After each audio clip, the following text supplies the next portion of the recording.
পড়াশোনা শেষ করার পরে বিশেষ করে বাংলাদেশের যুবক যুবতীদের সবারই প্রথম পছন্দ থাকে যে বাংলাদেশের কোনো একটি সরকারি চাকরি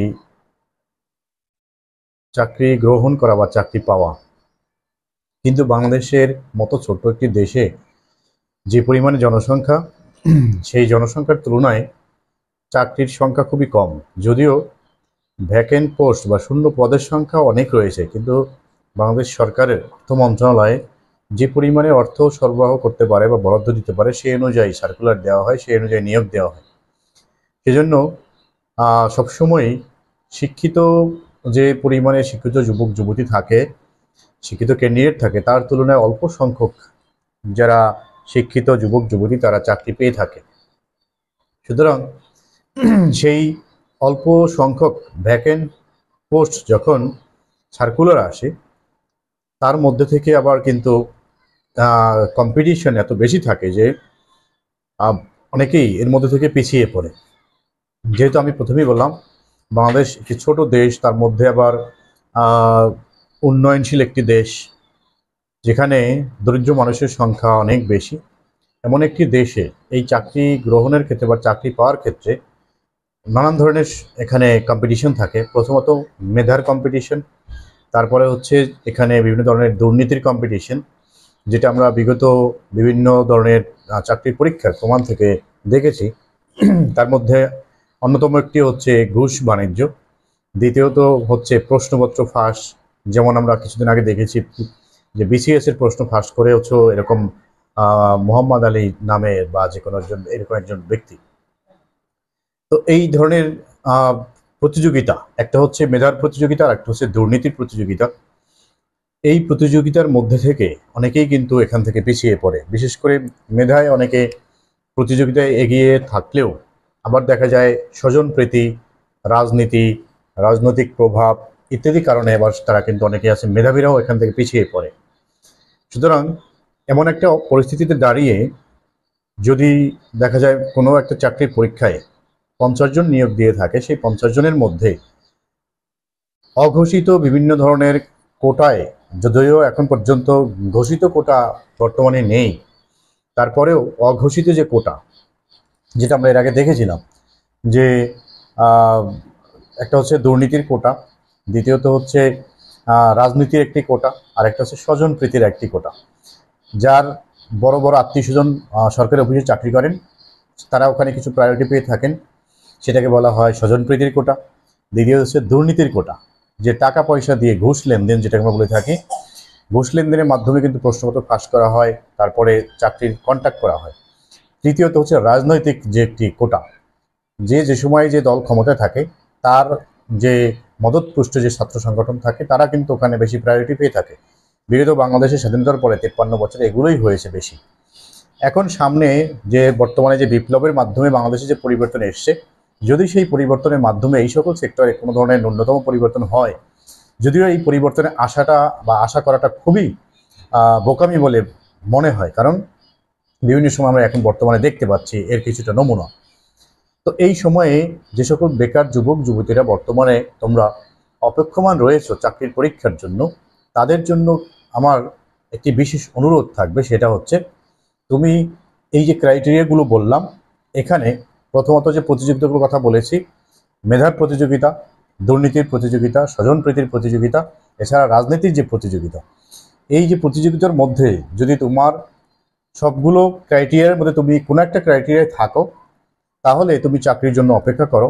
এছাড়া যদি তুমি এই ক্রাইটেরিয়াগুলোর মধ্যে কোনোটাতেই না থাকো, তাহলে অবশ্যই তুমি এখন এই জায়গা থেকে অন্য কোনো জায়গায় তুমি সুইচ করা বা ট্রান্সফার হওয়ার চিন্তা ভাবনা এখন থেকেই করো। যেমন যদি কারো এরকম হয় যে তোমার এসএসসি এইচএসসিতে রেজাল্ট কম ছিল, অনার্সে গিয়ে তুমি পড়াশোনায় মনোযোগী হয়েছো, নিজেকে এখন মনে হচ্ছে যে না ইউ আর কনফিডেন্ট, তুমি এখন আত্মবিশ্বাসী, তোমার আগের চেয়ে তুমি ইমপ্রুভ করেছো, তখন তুমি বুঝতে পারবে যে না তুমি এখন মেধার প্রতিযোগিতায় এগিয়ে আছো।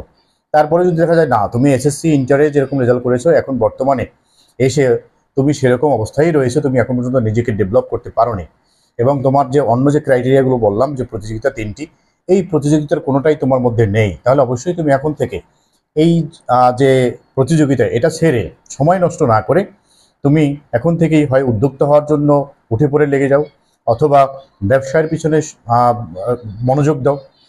এছাড়াও তুমি দক্ষ মানব সম্পদ হিসেবে বিদেশের কোনো কাজে চলে যেতে পারো। যেমন আমার সমবয়সী যারা ছিল, আমার সাথে পড়াশোনা করেছে, তাদের রেজাল্ট খুব একটা আপডেট ছিল না, খুব ভালো রেজাল্ট ছিল না। তারা দক্ষ মানব সম্পদ হিসেবে বিদেশে গিয়েছে, তারা কিন্তু এখন খুব ভালো রয়েছে এবং অনেক ভালো পজিশনে রয়েছে, অনেক ভালো শান্তিতেও রয়েছে, প্রচুর পরিমাণে অর্থকরীর মালিকও হয়েছে।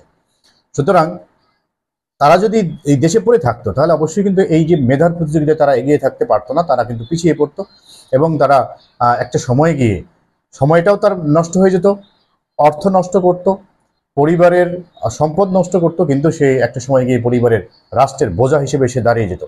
সুতরাং এই কাজগুলো করতে হবে। এছাড়া আমি ঢাকায় পড়াশোনা করার সময় দেখেছি যে অনেক বাড়িওয়ালার দুষ্ট ছেলেরা যে পড়াশোনা বাদ দিয়ে সে দুষ্টুমি করেছে, বিভিন্ন জায়গায় মাস্তানি করেছে, কিন্তু যখন তার বয়স 20 বছর ওভার হয়েছে বা 25 বছর হয়েছে, ঠিক সেই সময় দেখেছি, আমার নিজের অনেক স্টুডেন্টকেও দেখেছি যে তারা ঠিক আসল সময়টাতে গিয়ে, যখনই তার বয়স 20 বছর 25 বছর হয়েছে, সে একেবারে খুব ভালো মনোযোগ দিয়ে ব্যবসা শুরু করে দিয়েছে এবং একটা সময় গিয়ে দেখা গিয়েছে যে তারা অনেক ভালো বিজনেসম্যান হয়েছে। হয়তোবা সে ফুটপাতে ব্যবসা করেছে, অথবা কোনো ছোট একটি জায়গায় কোনো একটি চৌকি বসিয়ে সেখানে ব্যবসা করেছে, কিন্তু সে অনেক ভালো টাকা ইনকাম করছে সেখান থেকে। সুতরাং আমাদের দেশের মতো ছোট্ট একটি দেশে, উন্নয়নশীল দেশে, দরিদ্র দেশে, যারা বর্তমানে হয়তো দরিদ্র পিতামাতার সন্তান হয়েও, আমি যেমন পড়াশোনা করেছি, বাড়ি থেকে জমি বন্ধক দিয়ে টাকা নিয়েছি, সেই টাকা দিয়ে পড়াশোনা করেছি, পিতা অর্থ ধার করেছেন, ঋণ করেছেন, সেইটা থেকে টাকা দিয়ে পড়াশোনা করিয়েছে। এখন আমি যদি কোনো জায়গায় দাঁড়াতে না পারতাম, আমি যদি বেকার থাকতাম, তাহলে কিন্তু আমার পিতার যে অর্থ নষ্ট হয়েছে, আমার যৌবনের যে মূল্যবান সময় নষ্ট হয়েছে, আমি কিন্তু এখন পরিবারের এবং রাষ্ট্রের বোঝা হয়ে থাকতাম। সুতরাং এখন এই সময়ে এসে কিন্তু আমি কোনো একটা জায়গায় গিয়ে যে দাঁড়িয়ে কোনো একটা কিছু ইনকাম করে, আমার যারা সাথে ছিল, যারা অলরেডি অনেক ভালো জায়গায় চলে গিয়েছে বা পড়াশোনা ছেড়ে দিয়ে যদি সে দক্ষ মানব সম্পদ হিসেবে বিভিন্ন জায়গায় কাজ করছে, তাদের সাথে কিন্তু আমি এখন আর পেরে উঠতাম না। সুতরাং আমাদের দেশের যারা পড়াশোনা করছে বর্তমানে, কিন্তু শিক্ষিত বেকার যুবক যুবতীদের সংখ্যা প্রচুর বেশি।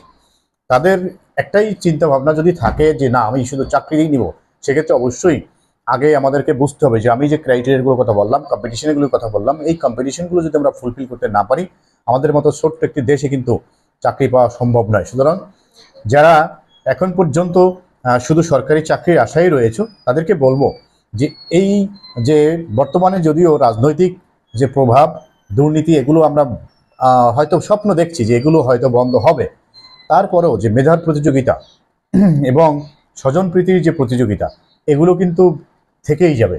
সেজন্য তোমাদের কাছে অনুরোধ থাকবে এবং তোমাদের কাছে আমার পরামর্শ হচ্ছে এটাই, আজকে আমি কথাগুলো এখানে বলছি এই জন্যই যে তোমাদের কাছে পরামর্শ হচ্ছে, জীবনের মূল্যবান সময় নষ্ট না করে নিজেকে এখন থেকে গড়ে তোলার চেষ্টা করো। যদি তুমি কোনো জায়গায় মেধার প্রতিযোগিতায় টিকে থাকতে চাও, অবশ্যই তোমাকে নাম্বার 1 হওয়ার জন্য উঠে পড়ে লাগতে হবে এবং সর্ব শক্তি নিয়োগ করে তোমাকে নিজেকে প্রস্তুত করতে হবে। আশা করছি তোমরা আমার এই কথাগুলো ভালোভাবে মনে নিবে এবং এই অনুযায়ী তোমরা কাজ করবে। শুধু যে আমাদের চাকরি করতে হবে তা নয়, আমার যদি চাকরি করার বা চাকরি পাওয়ার যে অ্যাবিলিটি, সেটা যদি না থাকে, আমি আগে থেকেই নিজেকে অন্য কোনো জায়গায় সেট করার জন্য আমি নিজেকে প্রস্তুত করব। তারপরে যদি আমার চাকরি পাওয়ার যোগ্যতা থাকে, তাহলে অবশ্যই আমি সেই অনুযায়ী নাম্বার 1 হওয়ার চেষ্টা করব এবং আমার টার্গেট থাকবে আমি যেন একবার চেষ্টা করে একবারেই সফল হতে পারি। আশা করছি তোমরা তোমাদের যে মূল্যবান গোল্ডেন সময়, সেটা তোমার কাজে লাগাবে। তোমাদের কাছে সেই অনুরোধ থাকবে, আমার এই পরামর্শ থাকবে। তো তোমাদের কার কি পরিকল্পনা রয়েছে সেগুলো অবশ্যই কমেন্টে জানাবে। তোমাদের পরিকল্পনাগুলো আমি জানতে চাই, বুঝতে চাই এবং সেই অনুযায়ী পরবর্তীতে আবার তোমাদেরকে পরামর্শ দিতে চাই। আশা করছি কথাগুলো তো তোমাদের ভালো লাগবে এবং সেই অনুযায়ী নিজেকে সাজাবে, নিজের লক্ষ্য উদ্দেশ্য ঠিক করবে। তো আজকে এখানে শেষ করতে চাই। সকলকে অসংখ্য ধন্যবাদ। তোমাদের সকলেরই উজ্জ্বল ভবিষ্যৎ কামনা করি। আল্লাহ হাফেজ। আসসালামু আলাইকুম।